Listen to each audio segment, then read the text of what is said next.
I always thought my life was pretty normal, just like anyone else's. My name is Sarah, and I've spent the last 17 years married to Mike. We've got 3 boys, Jake, the oldest at 15, always buried in his books, Sam, the middle one, 13, a soccer fanatic, and little Max, 10, the comedian of the family. Our life seemed like a typical family's. I was a housewife, happy to be one, while Mike worked as the director of his family's company. We were doing all right, especially since I had some income from investments I made with the money my grandma left me. It wasn't much, but it helped. Things started changing slowly. It was subtle at first, but then it became too obvious to ignore. Mike, who used to be affectionate and caring, began acting differently. His warm smiles turned cold, and his gentle words became harsh. It was a regular Thursday evening. The kids were upstairs, and I was setting up the dinner table when Mike walked in. He looked tired, or maybe just annoyed. I couldn't tell anymore. "Hey, Mike. How was work today?" I asked, trying to keep the conversation light. He shrugged, barely looking at me. "Same as always, Sarah. Exhausting and endless." I handed him a plate of his favorite pasta, hoping to cheer him up. "Well, maybe this will help." He poked around the food with his fork, not eating. Then, out of nowhere, he said, "Sarah, have you looked at yourself lately? You've really let yourself go." His words hit me like a punch. "What do you mean?" I asked, my voice trembling a bit. "You know what I mean. You used to take care of yourself, look good. Now, it's like you don't even try." I felt my face burning. I'm taking care of our home, our kids. I don't always have time for myself. He scoffed. "That's just an excuse, Sarah. You could make the time if you wanted to." I was stunned. Mike never used to be like this. He was the one who always told me I was beautiful, no matter what. "I'm not some model, Mike. I'm your wife, the mother of your children. And that's exactly why you should try harder. Look at you. How am I supposed to take you to any company events looking like this?" His words stung. I felt small, insignificant. "I didn't realize my looks were so important to you," I said, my voice barely above a whisper. "They are, Sarah. They are. And right now, you're just not cutting it." I stood there, feeling a mix of anger, hurt, and confusion. This wasn't the man I married. This was someone else, someone I didn't recognize. The rest of the evening passed in silence. I cleaned up the dishes, trying to process what just happened. Mike went to the living room, probably to avoid any more conversation. It wasn't just a one-off comment from Mike. The criticisms kept coming, each one sharper than the last. It felt like I was living with a stranger. He'd always been so supportive, but now, it was like he was looking for things to pick on. One evening, we were sitting in the living room. The boys were out at friends' houses, and it was just the 2 of us, which had become increasingly rare. I thought maybe we could have a nice chat, like we used to. "So, Mike, Jake's been talking about colleges already. Can you believe it? Our boy is growing up," I said, trying to start a light conversation. Mike, however, seemed disinterested. "Huh," he muttered, not looking up from his phone. I sighed, feeling the familiar sting of being ignored. "You know, I was thinking we could do something as a family this weekend. Maybe go for a picnic, like old times." He finally looked up, but his expression was far from warm. "Sarah, why do you always avoid talking about the real issues?" I was taken aback. "What issues, Mike?" "You, Sarah. You and how you've just given up on yourself." There it was again, that harsh tone that had become all too familiar. "Mike, I haven't given up on myself. I'm just busy with the boys, the house." He cut me off. "No, that's not an excuse. Look at you. You wear the same old clothes, your hair's always a mess. It's embarrassing." I felt a lump in my throat. Embarrassing? Is that what you think of me? Yes, it is. I mean, when was the last time you even tried to look nice for me? For us. I tried to remember the last time I had dressed up.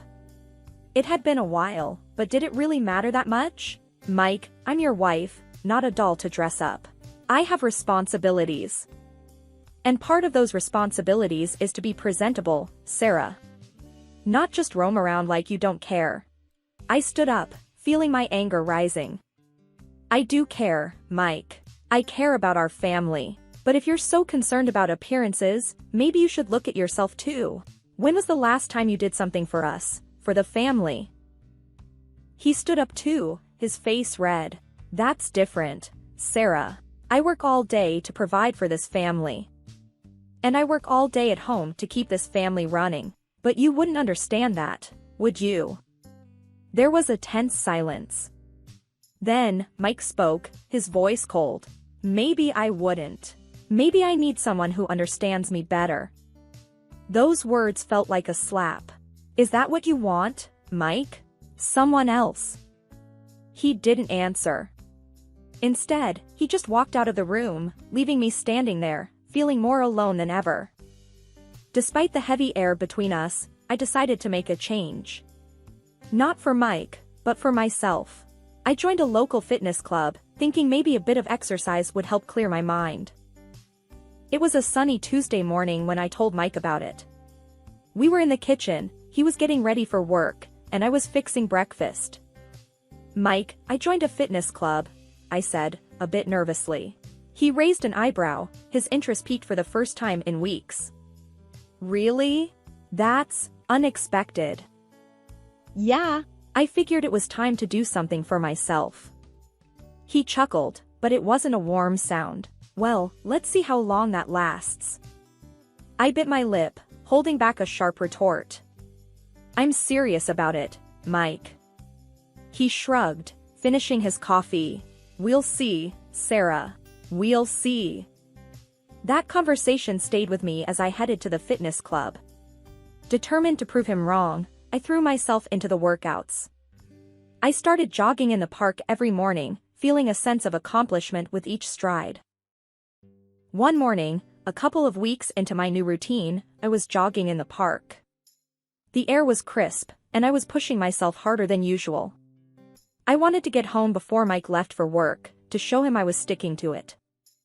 I was so focused on my pace that I didn't see the uneven patch of ground. My foot caught, and I stumbled, falling hard on the path. Pain shot through my leg, and I knew immediately something was wrong. Limping back home, I was a mix of pain and frustration. This was the last thing I needed. Mike was still home when I got back. He looked surprised to see me limping. What happened to you? He asked, more curious than concerned. I fell while jogging, I replied, trying to keep my voice steady despite the pain. He snorted. Jogging? More like tumbling, it seems. I winced, both from the pain and his words. It's not funny, Mike. I think I sprained my leg. He leaned against the counter, a smirk on his face. Well, what did you expect? You can't just jump into these things at your age. I felt a surge of anger. My age? What's that supposed to mean?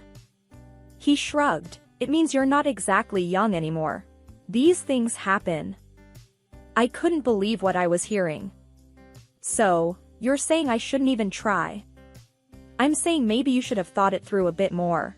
Starting to work out all of a sudden, at your age, it's bound to end like this. I leaned against the wall, trying to steady myself. I was doing it for myself, Mike. To feel better. He shook his head. Well, looks like that backfired, didn't it? I didn't have the energy to argue. I just wanted to sit down and deal with the pain in my leg. Mike left for work, and I was left alone, feeling both physically and emotionally hurt. It seemed like no matter what I did, it just wasn't good enough for him. The days following my fall were tough. My leg was in a brace, and I felt trapped in my own home.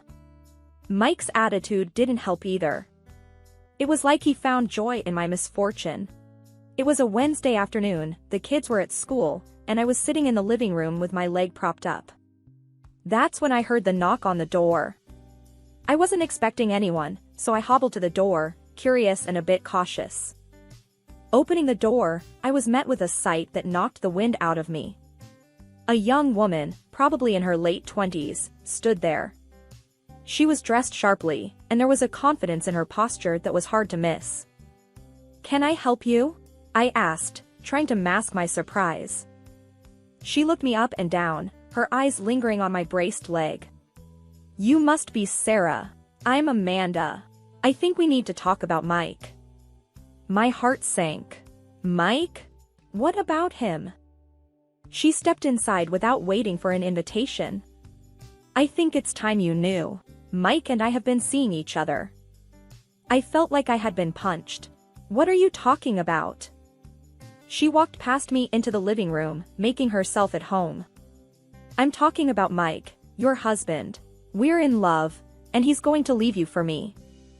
I followed her, my mind racing. "That's impossible. Mike would never." She cut me off. "Oh, but he would. And he is. He's tired of this." She gestured around. "And tired of you."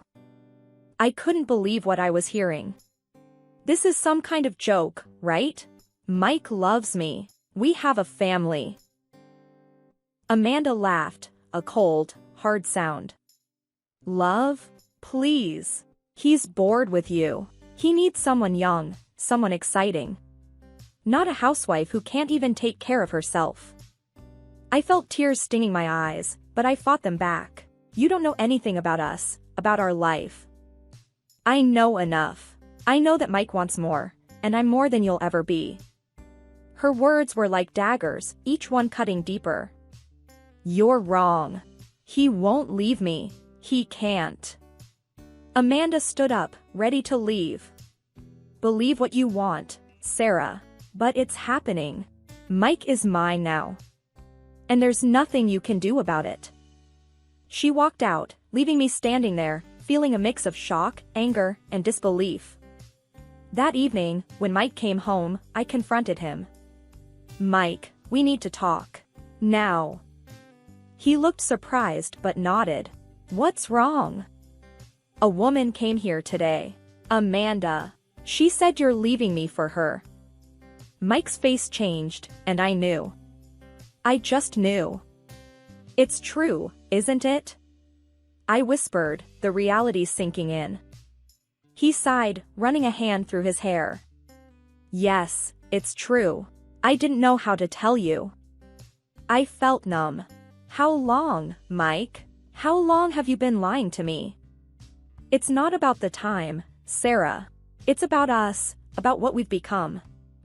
I shook my head, tears finally escaping.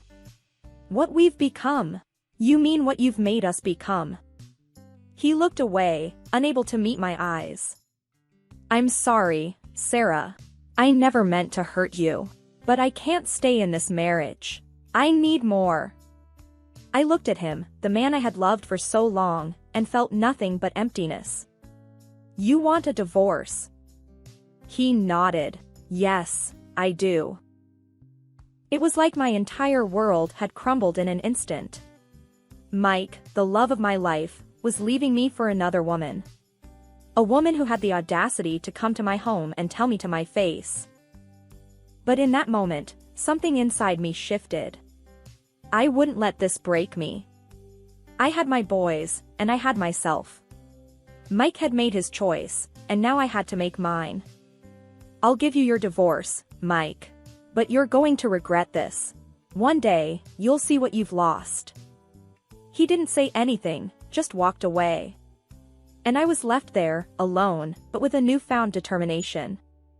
This wasn't the end for me. It was just the beginning.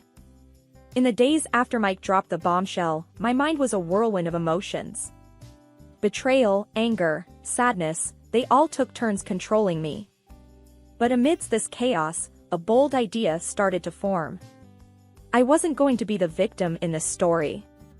One evening, as Mike and I sat awkwardly in the living room, a room that once echoed with laughter and love, I decided it was time to confront the future. "Mike, we need to talk about the kids," I said, breaking the icy silence. He looked up, clearly uneasy. "Yeah, I've been thinking about that too. I've made a decision, I continued, my voice steady. I'm going to move out. Mike's eyes widened. Move out? What about the boys? They're staying with you, I said firmly. He was taken aback. What? No, Sarah, you can't be serious. They need their mother. I leaned forward, my resolve unwavering. They also need their father, Mike. And you need to understand what it takes to be a parent. Full-time, not just weekends or holidays.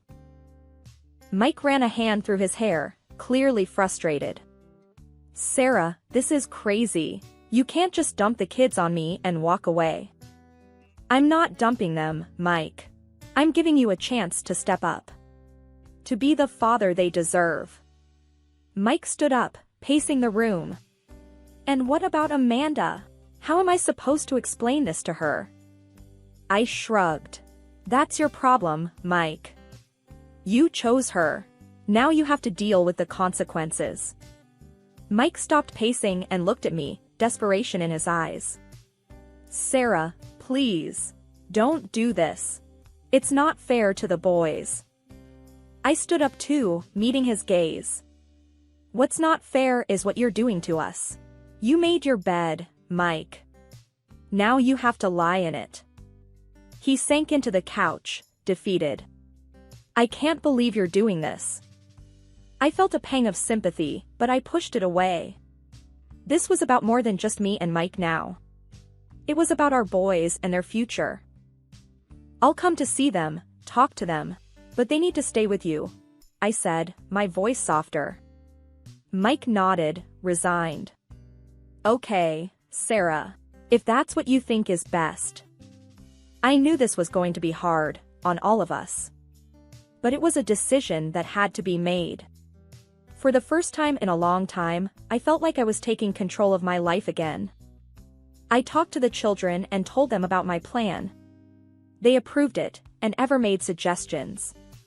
Perhaps I was too cruel to them and my husband, but I needed to fight back, including for the sake of my son's future.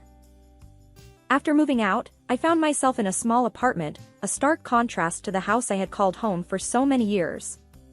The space was quiet, too quiet at times, but it gave me a chance to think, to plan my next steps. It wasn't long before the first phone call came. I was sipping coffee one morning when my phone rang. It was Mike, and he sounded frazzled. Sarah, you need to take the kids. I can't do this, he blurted out as soon as I answered. I took a deep breath, trying to keep my voice steady. Mike, we agreed. They're staying with you. But Sarah, it's too much. I can't handle it. Work is hectic, and Amanda, she's not coping with them around, he explained, his voice tinged with desperation. I felt a twinge of satisfaction, but I pushed it away. You wanted a life with her, Mike. This is part of it. The boys are your responsibility too. Mike's frustration was palpable. They don't listen to me, Sarah. They're always asking for you. It's a mess here. That sounds like parenting, Mike. Welcome to my world for the past 15 years, I replied, a hint of gloating in my voice. There was a pause, then Mike said, I didn't think it would be this hard. Well, it is. You'll have to figure it out, just like I did. We ended the call shortly after, and I couldn't help but feel a sense of vindication. Mike was finally getting a taste of the life he had always taken for granted. The next call came a few weeks later, this time from Amanda. Her voice was high-pitched and frantic. Sarah, you have to take these kids. They're unbearable. They don't listen to anything I say. She practically screamed into the phone. I couldn't help but smirk. They're just being kids, Amanda. What did you expect? They're ruining our life, Sarah. Mike is always tired, and we never have any time together. It's like living in a zoo, she complained. I leaned back in my chair, enjoying the moment. Well, Amanda, maybe you should have thought about that before getting involved with a married man with 3 kids. Amanda huffed. This is your fault, Sarah. You should be taking care of them, not me. I shook my head, even though she couldn't see me. No, Amanda. This is the life you chose. You wanted Mike, and everything that comes with him. Deal with it. The call ended with Amanda cursing, and I couldn't help but laugh. It felt good to see her squirm, to see them both realizing how much they had underestimated me and the life I had built around our family. The day I'd been dreading finally arrived, the legal meeting to hash out the divorce and custody details. I walked into the lawyer's office, my nerves taut. There was Mike, looking like a shadow of his former self, and Amanda, her face twisted in annoyance. My lawyer, Mr. Harris, gave me an encouraging nod as we sat down across from them. The mediator, a no-nonsense guy, started off with, "We're here to discuss custody arrangements first." Mike cleared his throat, looking anywhere but at me. "I want joint custody. I can't handle them full-time." I almost laughed at the absurdity. Really, Mike? After all your big talk? Now you're backing down. Amanda piped up, her voice sharp. "Sarah, stop being such a vindictive witch. You're just trying to make our lives hell." I turned to her, my voice icy. "No, Amanda. I'm making sure my kids get what they deserve. A stable home, not a circus." Mike's lawyer, some slick young thing, tried to smooth things over. "Let's keep this civil. We're here for the kids' sake." I was about to retort when Mike blurted out, "I don't even need the damn kids. They're just a nuisance." The room went silent. Even Amanda looked at him, shocked. That's when Mike's father, who'd been silent till now, erupted. "You ungrateful brat," he bellowed at Mike. "I'm cutting you off. No more money, no more cushy job at the company. You've disgraced us." Mike's face drained of color. "Dad, you can't do that. I need that job." His father was unmoved. "You've made your bed, now lie in it." Turning to the mediator, I said firmly, "I want full alimony for the boys. They shouldn't suffer because their father's a selfish coward." Mike's lawyer started to protest, but Mike shut him down with a wave of his hand. "Fine, she gets what she wants." Amanda was silent, her earlier bravado gone. She looked from Mike to his father, realizing the gravy train had just derailed. As we wrapped up, I felt a strange mix of triumph and sadness. It wasn't a win, not really. But it was a step towards a new life for me and the boys. The dust had settled from the legal showdown, and I was starting to build a new life in a spacious apartment I had rented for me and the boys. It was different, but it felt like a fresh start. One evening, while I was unpacking some boxes, there was a knock on the door. I opened it to find Mike standing there, looking miserable. "Sarah, can we talk?" he asked, his voice low. I hesitated, then stepped aside to let him in. "Make it quick, Mike. The boys will be home soon." He walked in, glancing around the new place. "Nice apartment," he muttered. I folded my arms. "What do you want, Mike?" He took a deep breath. I've made a mistake. I was wrong. I want to come back." I looked at him, my heart hardening. "Come back? After everything? You must be joking." He shook his head. "I'm not. I've lost everything, Sarah. My job, Amanda left me. I've got nothing." I felt a pang of something, but it wasn't enough to sway me. "You made your choices, Mike. You have to live with them." Mike's eyes filled with tears. "Please, Sarah. I'm begging you. I need my family." I sighed. "Your family needed you, but you walked away. You can't just come back because you're alone now." Mike looked defeated. "So, that's it? We're really over?" I nodded. "Yes, Mike. We're over. It's time for both of us to move on." He stood there for a moment longer, then turned and left. I watched him go, feeling a mix of relief and sorrow. But mostly, I felt free. Later that night, as I tucked the boys into bed in their new rooms, Jake, the eldest, looked up at me. Mom, are you okay? I smiled, stroking his hair. Yes, Jake. I'm more than okay. We're going to be just fine. He nodded. I'm glad. I like it here. It's different, but it's good. I kissed his forehead. Different can be good. We're starting a new chapter. As I turned off the lights and left their room, I knew that this was just the beginning. A new beginning for me and my boys. We had each other, and that was all we needed.